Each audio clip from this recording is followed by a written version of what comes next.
let's discuss cavities. Mainly, what are cavities?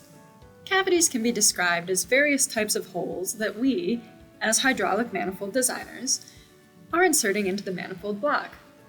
Most cavities have both a working area and a dead area. The working area can intersect with other cavities to form a network and has a colorful display in NetBlock. The dead area cannot intersect with other cavities and needs appropriate wall thickness between itself and other components to maintain the structural integrity of the manifold block. In NetBlock, dead areas are colored gray.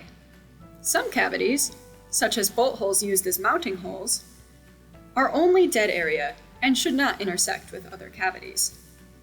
The user can edit the drill depth and diameter of any cavity in the Cavity Properties pane as shown. In cavities with a spot face, both diameter and depth can be edited in the Cavity Properties pane.